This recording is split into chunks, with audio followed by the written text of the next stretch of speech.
नमस्कार। आज मैं जिस विषय पर चर्चा कर रही हूँ वह है सुमित्रानंदन पंत जी की कविता प्रथम रश्मि। कविता की पंक्तियाँ हैं। प्रथम रश्मि का आना रंगिनी, तूने कैसे पहचाना। कहाँ कहाँ हे बाल विहंगिनी, पाया तूने यह गाना। सोई थी तू स्वप्न नीड़ में, पंखों के सुख में छिपकर ऊग रहे थे घूम द्वार पर प्रहरी से जुगनू नाना। शशि किरणों से उतर उतर कर भूपर काम रूप नवचर, चूम नवल कलियों का मृदुमुख सिखा रहे थे मुस्कुराना। स्नेहहीन तारों के दीपक श्वास शून्य थे तरु के पात, विचर रहे थे स्वप्न अवनी में तमने था मंडप ताना। कूक उठी सहसा तरुवासिनी, गा तू स्वागत का गाना। किसने तुझको अंतर्यामिनी, बतलाया उसका आना।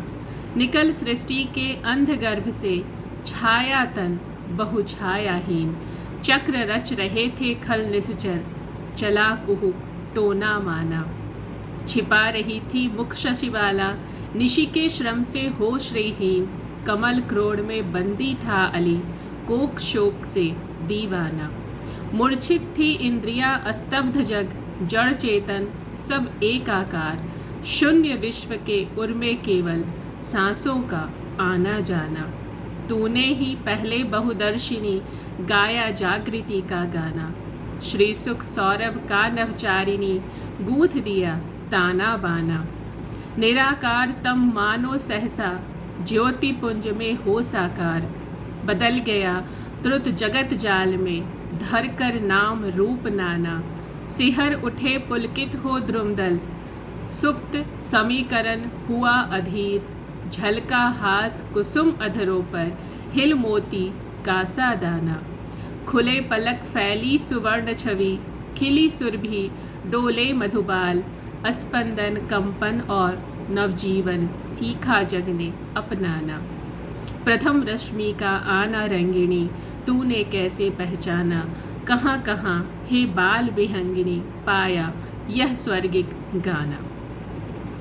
सुमित्रानंदन पंत की प्रथम रश्मि कविता 1919 ईस्वी में लिखी गई थी और वीणा 1927 में संग्रहित हुई थी। यह कविता छायावाद की शुरुआती कविताओं में प्रमुख है। इसमें छायावादी प्रवृत्तियों को प्रमुखता से व्यक्त होने का अवसर प्राप्त हुआ था। सुमित्रानंदन पंत ने प्रारंभिक दौर में ही जिस तरह की परिपक्व छायावादी काव्य भाषा प्राप्त कर ली थी, यह कविता उसका सुंदर उदाहरण है। पंत जी ने इस कविता में चिड़िया को संबोधित करके कुछ बातें कही हैं। यह चिड़िया किशोर उम्र की है, वे उसे बाल विहंगिनी कहते हैं, जिसका अर्थ है बालिका चिड़िया। प्रकृति में मनुष्य को देखने का यह एक सुंदर उदाहरण है। वे उस चिड़िया से कोमलतापूर्वक बात करते हैं। इस एक तरफा संवाद में रोमानियत की अंतर्धारा बहती हुई दिख पड़ती है। नामवर सिंह अपनी पुस्तक छायावाद में एक अध्याय का नाम रखते हैं प्रथम रश्मि। इस अध्याय में उन्होंने छायावाद के प्रारंभ पर विचार किया। जाहिर सी बात है कि अध्याय का नाम काव्यात्मक होने के बावजूद इस संकेत को लिए हुए है कि छायावाद के प्रारंभ में प्रथम रश्मि कविता के माध्यम से छायावाद को कितना विकास प्राप्त हुआ। छायावाद के प्रारंभ को प्रथम रश्मि कविता के माध्यम से चिन्हित करने की ज़रूरत नामवर सिंह ने महसूस की। छायावाद अपने चारों कवियों में सबसे ज़्यादा पंत के द्वारा ही 1918 से प्रारंभ होने के प्रमाण जुटा पाता है। 1918 में निराला और महादेवी की कविताएं नहीं मिलती हैं। उस समय महादेवी वर्मा मात्र 11 वर्ष की थी। निराला यद्यपि पंत से 2-4 वर्ष बड़े थे, मगर उनकी पहली कविता 1920 में मिलती है। जयशंकर प्रसाद यद्यपि वरिष्ठ थे, काफ़ी कुछ लिख चुके थे, मगर छायावादी कविताओं के मामले में उनकी गति और क्षमता बाद में प्रकट हुई। प्रथम रश्मि सुबह की पहली किरण की बात करती है। जो रंगीन पक्षियों को संबोधित करती है, किशोर उम्र की चिड़िया को संबोधित करके घोंसले में चिड़िया के सपनों को जैसे जगह देती है। इस कविता में बालिका चिड़िया को संबोधित करते हुए सुमित्रा नंदन पंत कहते हैं, हे रंग वाली चिड़िया, हे रंगीन चिड़िया, तुम्हें कैसे पता चलता है कि सुबह होने वाली है। सुबह की पहली किरण प्रथम रश्मि के आने से पहले ही तुम उसके आने का संकेत कैसे करती हो? तुम कैसे पहचान जाती हो कि प्रथम रश्मि आने वाली है? पंत की इस प्रकार की जिज्ञासा को बाल सुलभ जिज्ञासा कहा जा सकता है। इस कविता में वे कई बार इस तरह की जिज्ञासा प्रकट करते हैं। वह पूछते हैं कि हे बाल विहंगिनी, हे बालिका चिड़िया, तुमने इतना सुंदर गायन कहाँ से प्राप्त किया है? भोर से पहले तुम अपने घोंसले में सोई थी और सुंदर सपने देख रही थी। सोते समय तुमने अपने शरीर को पंखों से ढक रखा था। इस तरह तुम सुखपूर्वक सोती हुई सपनों में डूबी थी। तुम्हारे घोंसले के आसपास जुगनू घूम रहे थे।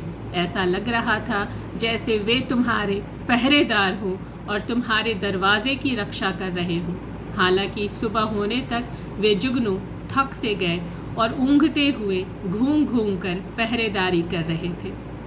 पंत भोर के पहले के एक दृश्य में इस कविता को उपस्थित करते हैं।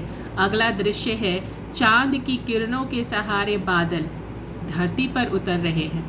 बादल तो कामरूप है जो इच्छा के अनुसार रूप धारण कर लेते हैं।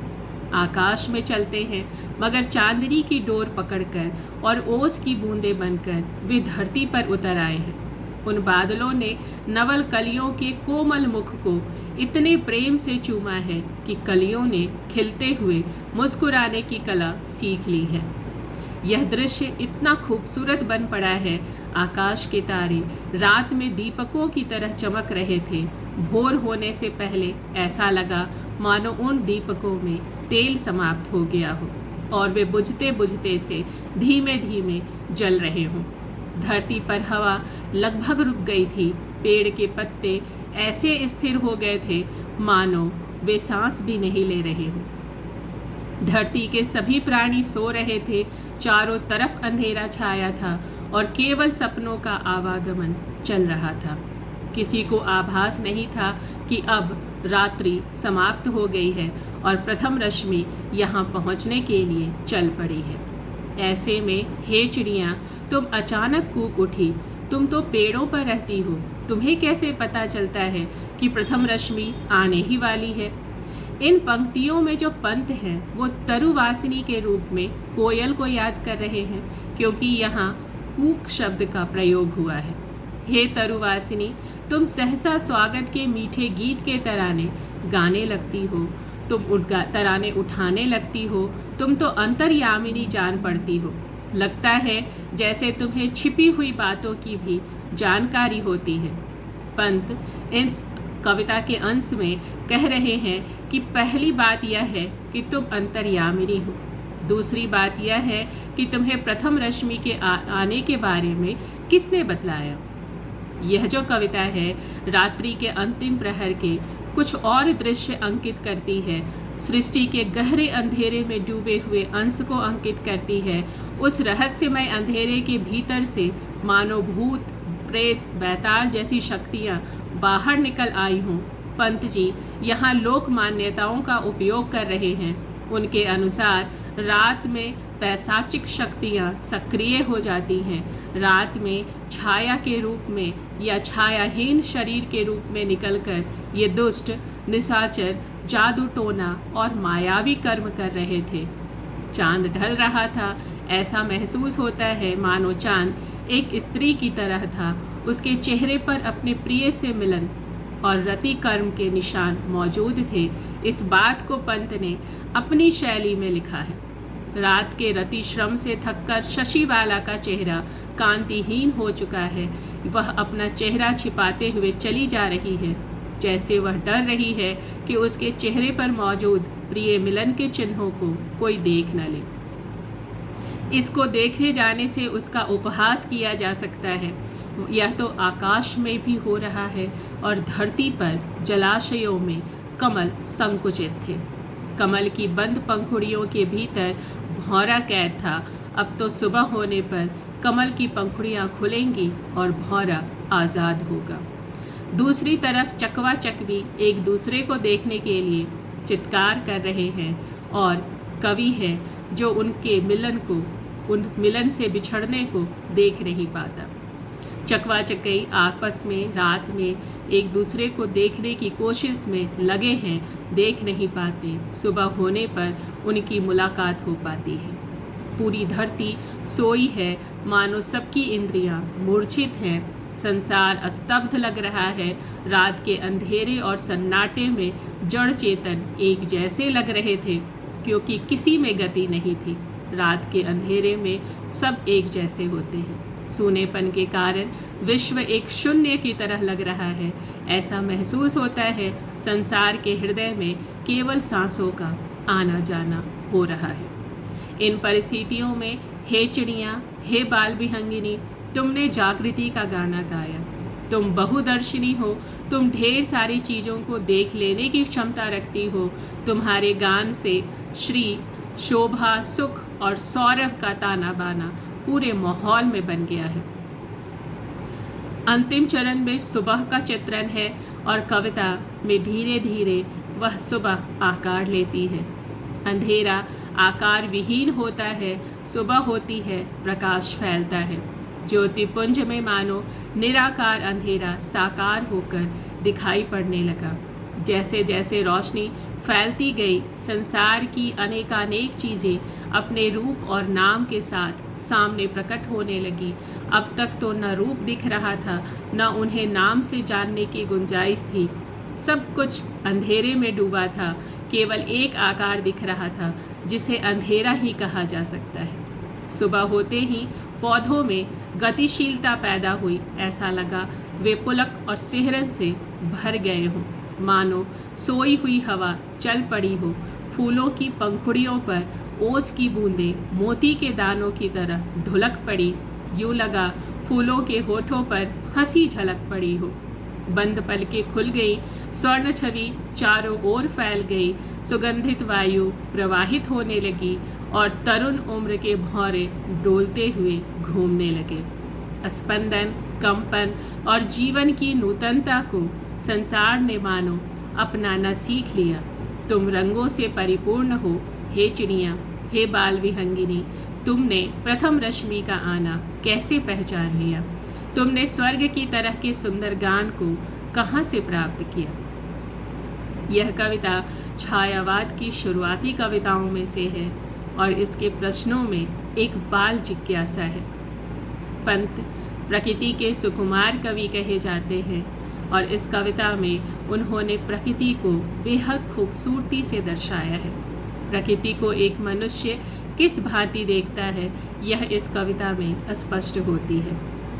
अपने ढंग से यह कविता जागरण की कविता है और पंत जी इस कविता के माध्यम से हम सभी को जागृत कर रहे हैं। प्रथम रश्मि के कूक से हमें स्नेह से जगा रहे हैं। वो उस तरुवासिनी से प्रेरणा ले रहे हैं कि हम सभी जागें। पंत जी की यह प्रथम रश्मि कविता, जैसा कि मैंने कहा, 1919 में लिखी गई और वीणा में संग्रहित हुई है। यह कविता छायावाद की शुरुआती कविता है। इसमें छायावादी प्रवृत्तियों को प्रमुखता से व्यक्त होने का अवसर प्राप्त हुआ है। पंत जी ने प्रारंभिक दौर में ही जिस तरह की परिपक्व छायावादी काव्य भाषा प्राप्त कर ली थी, यह कविता उसका सुंदर उदाहरण है। पंत जी ने इस कविता में चिड़िया को संबोधित करके कुछ बातें कही हैं। यह चिड़िया, किशोर चिड़िया, एक कोमलतापूर्वक उनकी बातें सुन रही है और एक अंतर्धारा हम सबके भीतर बहती है। धन्यवाद।